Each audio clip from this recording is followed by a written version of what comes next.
ಈ ಸುಡೋ ಬಿಸಿಲಿಗೆ ಏನಾದರೂ ತಂಪಾಗಿ ಕುಡಿದ್ರೆ ಎಷ್ಟು ಚೆನ್ನಾಗಿರುತ್ತಲ್ವಾ. ಸೊ ಬರೀ ಒಂದು 5 ನಿಮಿಷದಲ್ಲೇ ರೆಡಿ ಮಾಡಿಕೊಡುವಂತಹ ರಾಗಿ ಹಾಲು ಹೇಗೆ ಮಾಡೋದು ಅಂತ ತೋರಿಸ್ತೀನಿ ಬನ್ನಿ. ಇದು 1 ಗ್ಲಾಸ್ ಕುಡಿದ್ರೆ ನಿಶಕ್ತಿ ಮತ್ತು ಸುಸ್ತು ಇದೆಲ್ಲದು ಕಡಿಮೆ ಆಗಿ ದೇಹಕ್ಕೆ ಒಳ್ಳೆ ತಂಪು ಕೊಡುತ್ತೆ. ಹಾಗೆ ಈ ಸಮ್ಮರಲ್ಲಿ ಇದು ಒಂದು ಬೆಸ್ಟ್ ಡ್ರಿಂಕ್ ಅಂತ ಹೇಳ್ಬೋದು. ತಡ ಮಾಡಿದೆ ಸ್ಟಾರ್ಟ್ ಮಾಡೋಣವಾ ಫ್ರೆಂಡ್ಸ್. ನಾನು ರಾತ್ರಿನೇ 1 ಕಪ್ನಷ್ಟು ರಾಗಿನ ಚೆನ್ನಾಗಿ ತೊಳೆದ್ಬಿಟ್ಟು ನೆನೆಸಿಟ್ಟಿದ್ದೆ. ಸೊ ಈಗ ಈ ನೆನೆಸಿಟ್ಟಿರೋ ರಾಗಿನ ಹುರ್ಕೋಬೇಕು. ಫಸ್ಟ್ ಇದರಲ್ಲಿರೋಂಥ ನೀರನ್ನೆಲ್ಲ ಸೋಸ್ಕೊಂಡ್ಬಿಡೋಣ.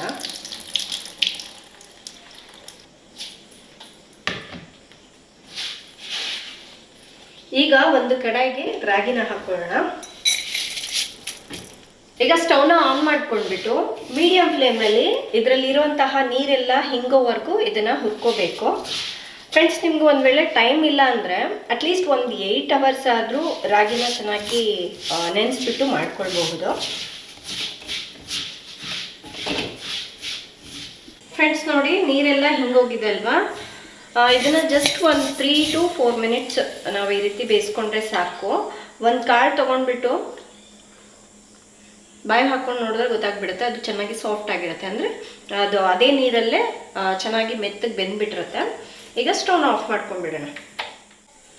ಫ್ರೆಂಡ್ಸ್, ಈಗ ಹುರಿದಿರೋ ರಾಗಿ ತಣ್ಣಗಾಗಿದೆ. ಇದನ್ನ ಒಂದು ಮಿಕ್ಸಿ ಜಾರ್ಗೆ ಹಾಕೊಳ್ಳೋಣ.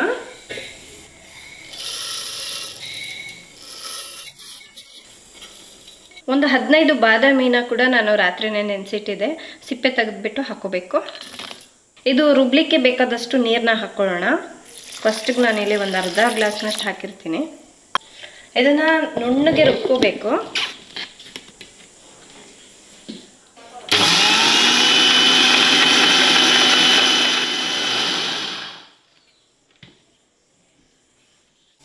ಇದಕ್ಕೆ ಇನ್ನೂ ಒಂದು ಅರ್ಧ ಗ್ಲಾಸ್ನಷ್ಟು ನೀರನ್ನ ಹಾಕ್ತಾ ಇದ್ದೀನಿ.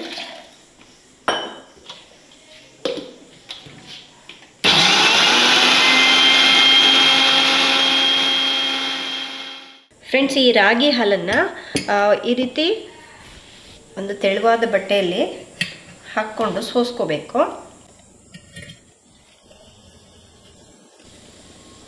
ಈ ರೀತಿ ಮಿಕ್ಸ್ ಮಾಡ್ತಾ ಇದ್ರೆ ಹಾಲೆಲ್ಲ ಒಂದು ಪಾತ್ರೆಯಲ್ಲಿ ಹೋಗುತ್ತೆ.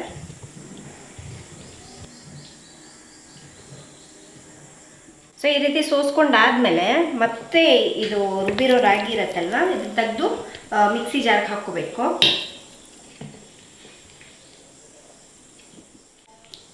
ಮತ್ತೆ ಇದಕ್ಕೆ 1 ಗ್ಲಾಸ್ನಷ್ಟು ನೀರನ್ನ ಹಾಕಿ ಇನ್ನೊಂದ್ಸಲ ರುಬ್ಕೊಳ್ಳೋಣ.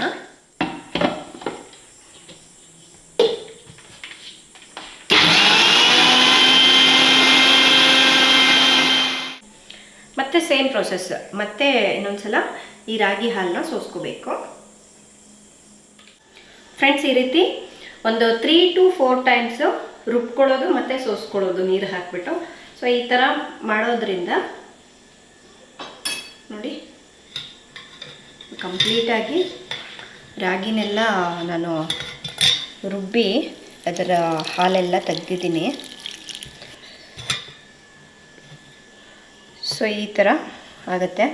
ಇನ್ನು ಇದನ್ನು ನಾವು ಗಿಡಕ್ಕೆ ಗೊಬ್ಬರ ರೀತಿಯಾಗಿ ಕೂಡ ಉಪಯೋಗಿಸ್ಬೋದು. ನಾನು ಎಲ್ಲ ಗಿಡಗಳಿಗೂ ಸ್ವಲ್ಪ ಸ್ವಲ್ಪ ಹಾಕ್ತೀನಿ. ನೋಡಿ, ಈ ರೀತಿ ಚೆನ್ನಾಗಿ ರುಬ್ಕೊಳ್ಳೋದ್ರಿಂದ ಹಾಲೆಲ್ಲ ನೀಟಾಗಿ ಬರುತ್ತೆ. ಇದೆಲ್ಲ ಸಿಪ್ಪೆ ಈ ಥರ ಬಂದುಬಿಡುತ್ತೆ. ಈಗ ಇದನ್ನು ತೆಗೆದುಬಿಡೋಣ. ನೋಡಿ, ಈ ರೀತಿ ಹಾಲು ಥರ ರೆಡಿಯಾಗಿರಬೇಕು. ಮತ್ತು ಇದಕ್ಕೆ ನಾನು ಒಂದು 6 ಗ್ಲಾಸ್ನಷ್ಟು ನೀರನ್ನ ಉಪಯೋಗಿಸಿದ್ದೀನಿ. 1 ಕಪ್ ರಾಗಿಗೆ ಒಂದು 6ರಿಂದ 7 ಗ್ಲಾಸ್ನಷ್ಟು ಹಾಲು ರೆಡಿ ಆಗುತ್ತೆ. ನೆಕ್ಸ್ಟ್ ಇದಕ್ಕೆ ನಾನಿಲ್ಲಿ ಒಂದು ಅರ್ಧ ಚಮಚದಷ್ಟು ಏಲಕ್ಕಿ ಪುಡಿನ ಹಾಕ್ತಾಯಿದ್ದೀನಿ. ಒಂದು ಅರ್ಧ ಕಪ್ನಷ್ಟು ಬೆಲ್ಲ, ಆಮೇಲೆ ಒಂದು 1/4 ಚಮಚದಷ್ಟು ಉಪ್ಪು ಟೇಸ್ಟ್ಗಾಗಿ. ಈ ಮೂರನ್ನ ಹಾಕಿ ಮಿಕ್ಸ್ ಮಾಡ್ಕೊಳ್ಳೋಣ. ಸೊ ನಿಮ್ಗೆ ಇನ್ನೂ ಎಕ್ಸ್ಟ್ರಾ ಟೇಸ್ಟ್ಗಾಗಿ ಇದಕ್ಕೆ ಒಂದು ಅರ್ಧ ಕಪ್ನಷ್ಟು ಕಾಯಿ ತುರಿಯನ್ನು ನೀವು ಇದು ರಾಗಿ ರುಬ್ತಿರಲ್ವ ಅದೇ ಟನ್ನಲ್ಲೇ ಹಾಕ್ಕೊಂಡು ರುಬ್ಕೋಬೋದು. ಬಟ್ ನನಗೆ ಟೈಮ್ ಇಲ್ಲದೆ ಇರೋ ಕಾರಣದಿಂದ ಹಾಗೆ ಮಾಡಿದ್ದೀನಿ. ಇದು ಕಾಯಿ ಹಾಕಿದ್ರೆ ಅಂದರೆ ಇನ್ನೂ ರುಚಿಯಾಗಿರುತ್ತೆ. ಸೊ ಈಗ ರಾಗಿ ಹಾಲು ರೆಡಿ ಆಗಿದೆ. ನಾನು ಇದನ್ನು 1 ಅವರ್ ಫ್ರಿಜ್ನಲ್ಲಿ ಎತ್ತಿಟ್ಬಿಟ್ಟು ಆನಂತರ ಸರ್ವ್ ಮಾಡ್ತೀನಿ. ಬೇಕು ಅಂದರೆ ನೀವು ಹಾಗೆ ಐಸ್ ಕ್ಯೂಬ್ಸ್ ಹಾಕ್ಕೊಂಡು ಕೂಡ ಕುಡಿಬಹುದು. ಬಟ್ ನಾನು 1 ಅವರ್ ಎತ್ತಿಡೋದ್ರಿಂದ ಇನ್ನೂ ಟೇಸ್ಟಿಯಾಗಿರುತ್ತೆ ಇದು. ಸರಿನಾ? 1 ಅವರ್ ಆದಮೇಲೆ ನೋಡೋಣ ಫ್ರೆಂಡ್ಸ್. ಹಾಗೆ ಈ ಬೇಸಿಗೆ ಕಾಲದಲ್ಲಿ ಸಾಕಷ್ಟು ಜನರು ನನಗೆ ಕಮೆಂಟ್ಸ್ ಮಾಡಿ ಕೇಳಿರೋದೇನಪ್ಪ ಅಂದರೆ ಜ್ಯೂಸ್ಗಳನ್ನು ಮಾಡಿ ತೋರಿಸಿ ಆ್ಯಂಡ್ ಮನೇಲಿರುವಂತಹ ಪದಾರ್ಥಗಳನ್ನು ಯೂಸ್ ಮಾಡಿಕೊಂಡು ಮಾಡುವಂಥದ್ದನ್ನು ತೋರಿಸಿ ಅಂತ ಹೇಳಿದರು. ಸೊ ಅವರೆಲ್ಲರಿಗೋಸ್ಕರ ಈ ರೆಸಿಪಿ. ಫ್ರೆಂಡ್ಸ್, ಈಗ 1 ಅವರ್ ಆಗಿದೆ, ಚೆನ್ನಾಗಿ ತಣ್ಣಗಾಗಿದೆ. ಈಗ ಸರ್ವ್ ಮಾಡೋಣ.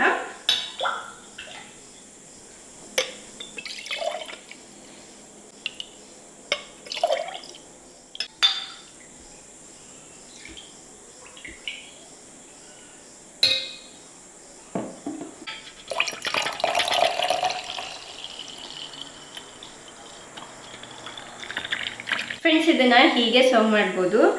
ಬಟ್ ಈಗ ಬಿಸಿಲು ಜಾಸ್ತಿ ಇರೋದ್ರಿಂದ ನಾನು ಸ್ವಲ್ಪ ಸಬ್ಜಾ ಬೀಜನ ಹಾಕಿ ಸರ್ವ್ ಮಾಡ್ತೀನಿ. ಅಥವಾ ಸ್ವಲ್ಪ ನಟ್ಸ್ನೆಲ್ಲ ಕಟ್ ಮಾಡಿಕೊಂಡು ಅದ್ರ ಜೊತೆನೂ ಸರ್ವ್ ಮಾಡ್ಬೋದು. 1 ಗ್ಲಾಸ್ಗೆ ಈಗ ಸಬ್ಜಾ ಬೀಜನ ಹಾಕೋಣ.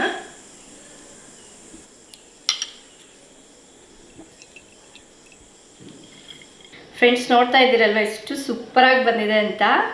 ಆ್ಯಂಡ್ ಈಗ ಟೇಸ್ಟ್ ಮಾಡೋಣ.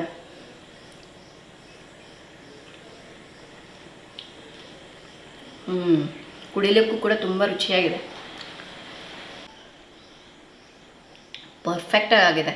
ನೀವೆಲ್ಲ ಹೊರಗಡೆ ಬಿಸಿಲಿಗೆ ಹೋಗಿ ಬಂದಿರ್ತೀರಲ್ವ, ಬರೋದೇ 1 ಗ್ಲಾಸ್ ಕುಡಿದು ನೋಡಿ. ಒಳ್ಳೆ ಎನರ್ಜಿ ಡ್ರಿಂಕ್ ಅಂತ ಹೇಳ್ಬೋದು ಇದನ್ನು. ಹಾಗೆ ಇದನ್ನು ವಯಸ್ಸಾದವರು, ಮಕ್ಕಳು, ದೊಡ್ಡವರು ಯಾರು ಬೇಕಾದರೂ ಕುಡಿಬೋದು. ಒಂದು ಹೆಲ್ದಿ ಡ್ರಿಂಕ್ ಇದು.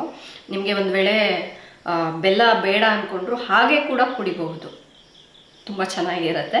ಸೊ ಟ್ರೈ ಮಾಡಿ ನೋಡಿ.